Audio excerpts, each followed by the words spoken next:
This is Kimberly Reuter, business advisor and supply chain expert.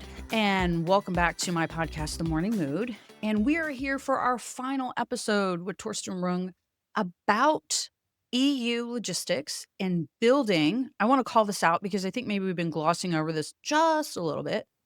The actual first last mile Amazon owned courier network for the entire country, for the entire company, not just Europe.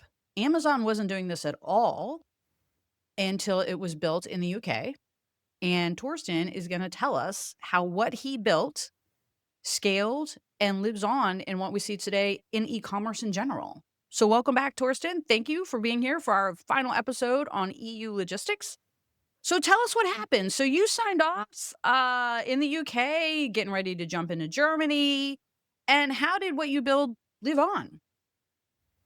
Yeah, so actually, you know what? Actually, I find it quite amazing what's become out of all of this, right? And actually, a couple of things actually merged together as well. Like, so fine. I worked on the, if you like, delivery to customer side, right? Mhm. And around the same time, a colleague of mine at Amazon worked on interconnecting the Amazon fulfillment centers by what we call a line haul network, just to, Yep. to balance inventory and so on, right? So because obviously you don't want to have every single product 10 Yep. times in every single fulfillment center, right? But there's centers of gravity and so on. So the fulfillment centers had to be connected and were connected, right?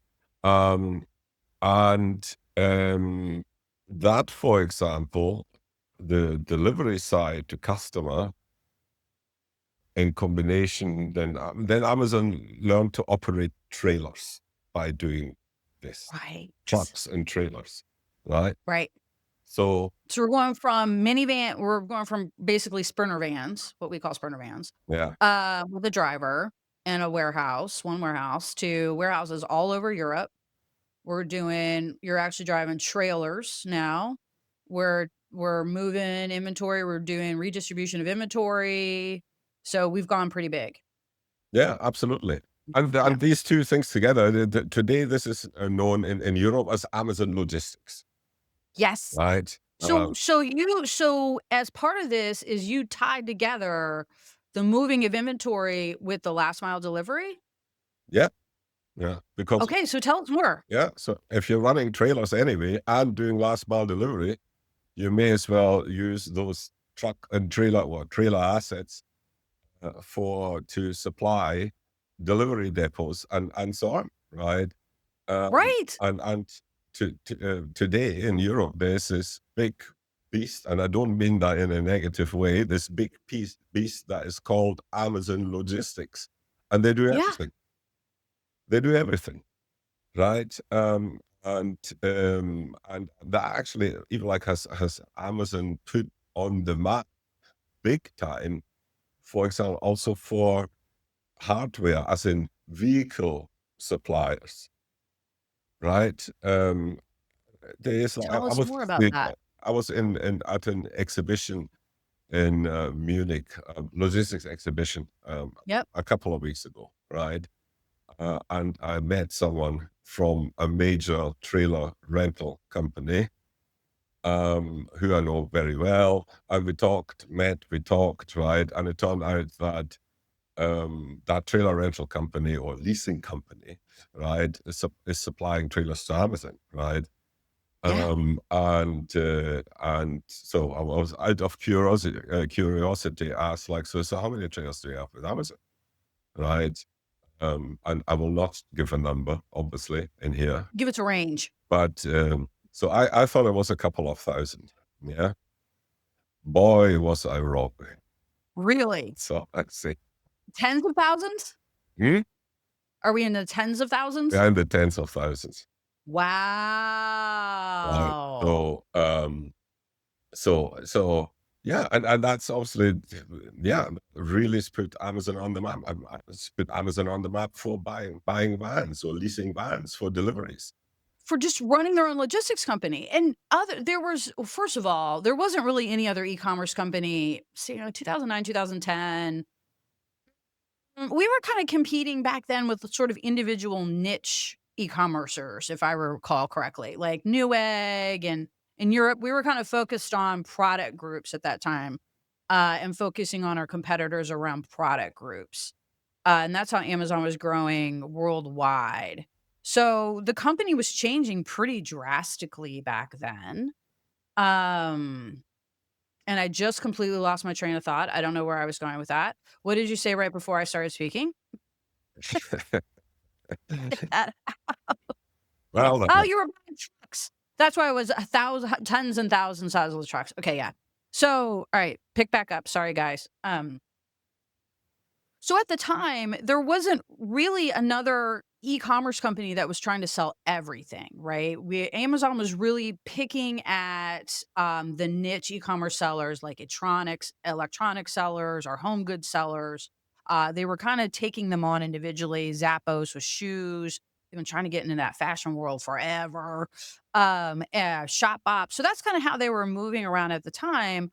Logistics was not part of that conversation on how Amazon was gonna grow. It was not part of the Amazon growth strategy at the time. yeah, yeah. Well, Uh, definitely not, right? yeah, That it was kind of this thing. It was a problem we had to solve, right? It wasn't a strategic move. Yeah, and you know what? You're framing that in I think the absolute right way, right? I mean, there was no ambition for Amazon ever to become a logistics company.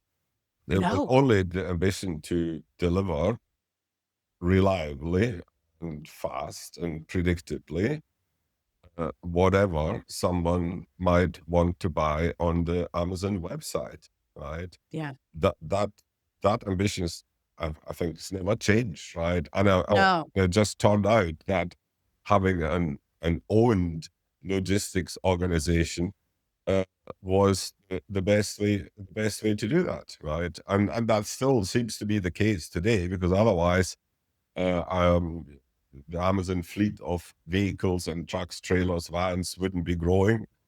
And daily. exactly, and so on, right? So Yeah. Amazon today, they deliver. I know this number for the UK. They deliver about 15%. Amazon delivers about 15% of all UK deliveries, right? All UK deliveries, not Amazon deliveries, all UK No, deliveries. sorry, Amazon deliveries. Okay, Amazon deliveries. I was like, Amazon dang. delivers about 15%. Still very impressive. Oh yeah, you're talking a couple of billion parcels, right? Oh, absolutely. Absolutely. And what you built in the UK gave birth to the carrier deliveries that we have in the United States and all over the world today. Yeah. Every time you see that little blue vest, that's Torsten. It's true. Believe it or not. Yeah. And you also built the framework and the base for what we ended up eventually calling milk runs, which was moving inventory, redistributing inventory on a daily basis to make sure that we had it closest to the customer. And the whole goal here for people who don't work in e-commerce logistics, the whole goal with e-commerce logistics is to get what you think someone's going to buy in the next 30 days as close to them as possible. So that when they do buy it, your logistics costs, your last mile logistics costs are as low as possible, because obviously you have some logistics costs in moving it around. But your last mile logistics is generally your most expensive.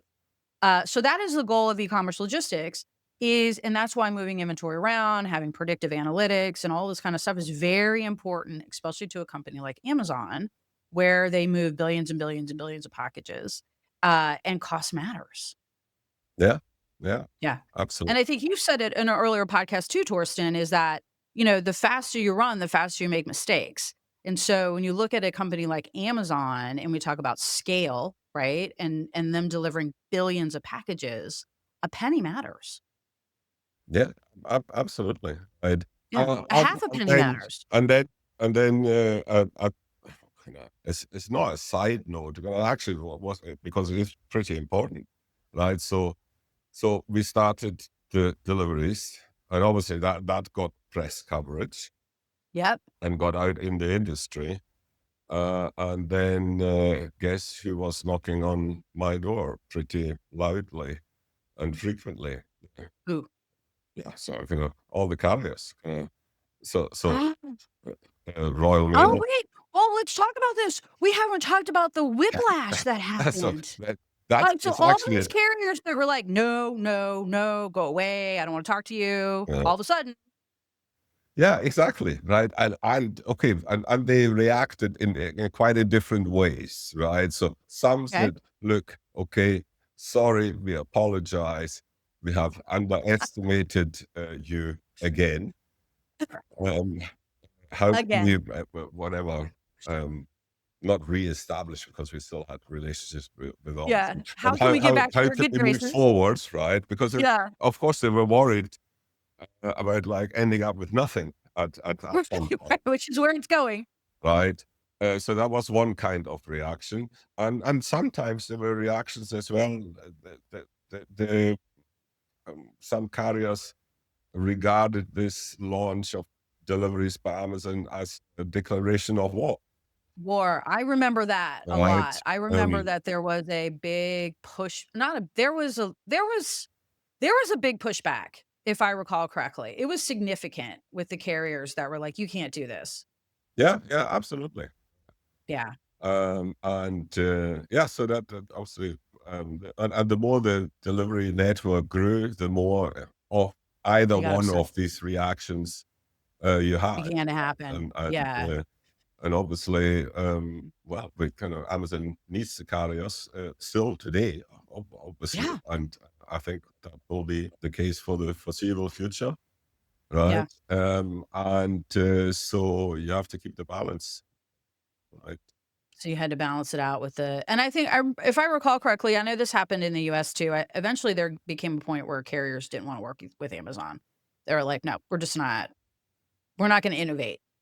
Yeah. We're going to just sit over here and keep doing what we've been doing. And we don't believe in what is happening here. We think it's going to go away." And most of those companies, if I recall correctly, are probably gone by now. Yeah, possibly. Yeah.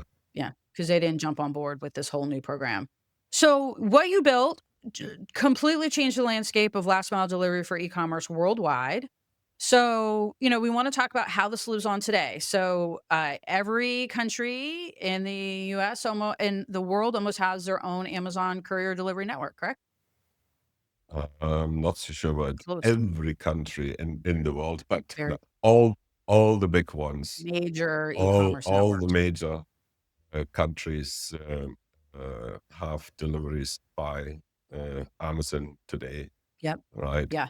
Um, and have this interwoven logistics, internal logistics network shifting inventory to where it needs to be, and so on and so on, right? I mean, it's like And using those I find it assets. amazing. Like when I travel by car, that is these days you see either Amazon van or a number of Amazon trailers everywhere. They're everywhere. Everywhere. They're everywhere. They are everywhere. Amazon is buying their own ocean freight containers. They own their own ocean freight containers.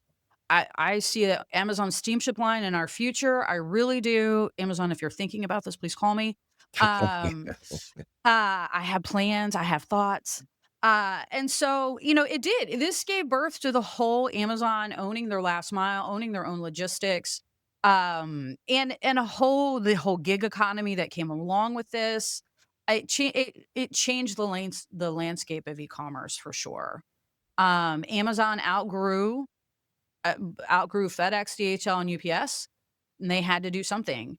I think the other thing that's very interesting is that if Amazon and yourself had not come up with the solution, I think it would have limited Amazon's growth. It would not have been able to be the behemoth it is today if it hadn't taken control of its own destiny. Yeah, absolutely, absolutely. Because uh, like I said, I think in the first episode, right, the costs were going Going up, up. up and up and up, right? Because the carrier says, well, if you want to give us more volume, then you need to pay more because we need to invest more, right? Right, right, right, right. That was old build it model. Yeah, we still run into that in the 3PLs every now and then, where they're yeah, like, "Oh, you gotta build the racking." I'm like, "Nah, we're not gonna do that." yeah, Yeah, that was the old model where you're gonna have to help us build it so that we can support you. yeah, Yep. yeah, Yeah. exactly, right. So, Yeah. and I think the various the delivery speed that Amazon has today, right? I don't think that would be there either, right? That is another Um, piece we have not talked about was the speed yeah, piece. because it can Yeah. that's probably worthwhile spending a minute or so on, Yeah. because generally, whatever, when you go S to the whatever your to UPS or your postal carrier, the faster you want your parcel to move, the more you pay, Yes. Yep. right? And that we actually turned on its head, right? Mhm. Because guess what? At least nationally, internationally is slightly different, but at least nationally, parcels always go with the same speed, and that is next day.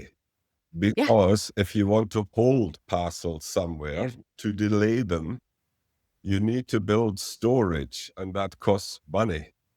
That's why every parcel moves in next day speed, 24 hours anyway. Yeah. Because it's more expensive to have them move Industry slower. secret. Did y'all hear that?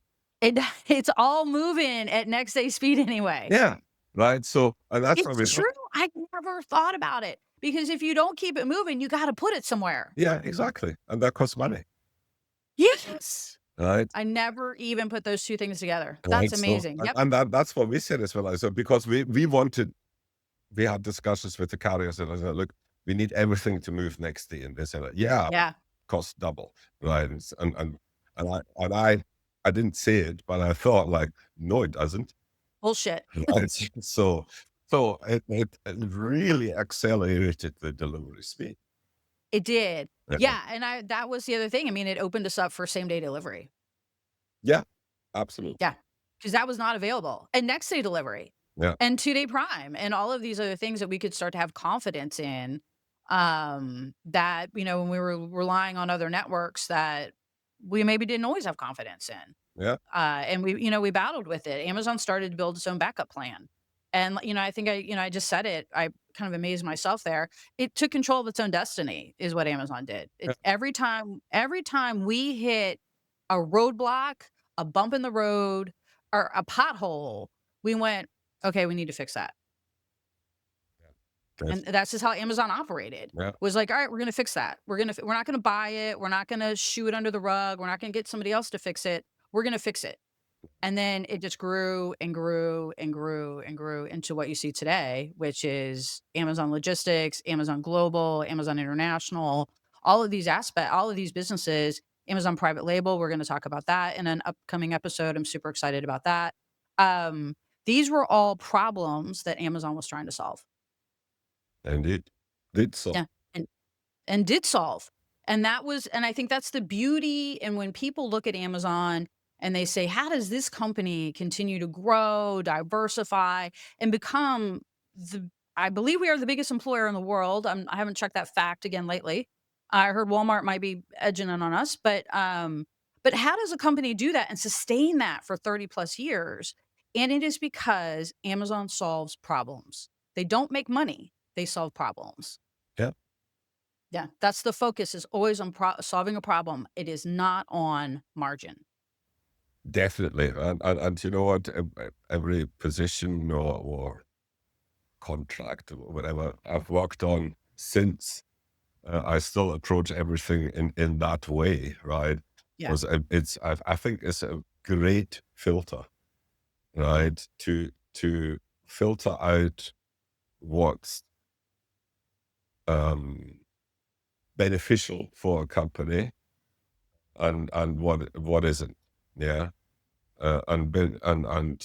So that's I approach things like that still. So the question is always, what problem am I solving? What are we solving? Yeah. We're Or not building software or building business processes for the glory of it. yeah, What problem are we solving? What value are we adding? And I'm with you on that. I think we both learned this at Amazon, and I've certainly taken this forward with the companies I've worked with.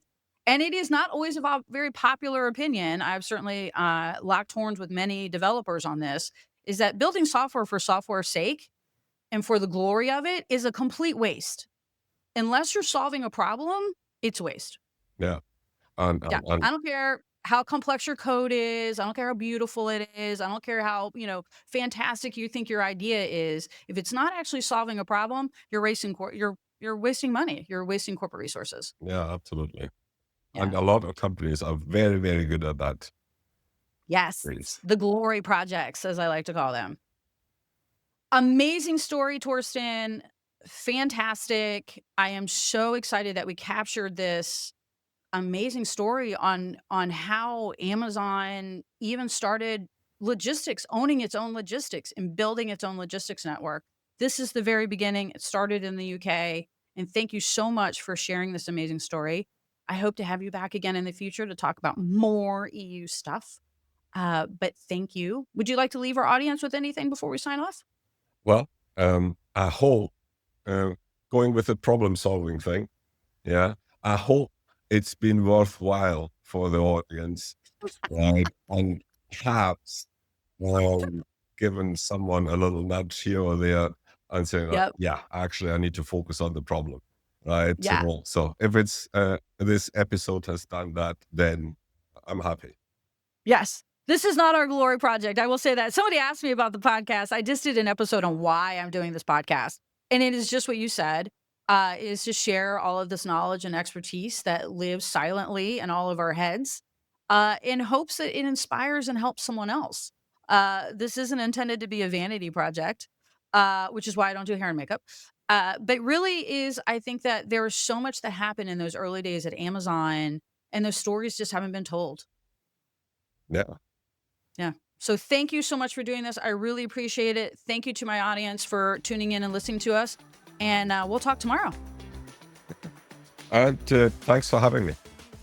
Of course.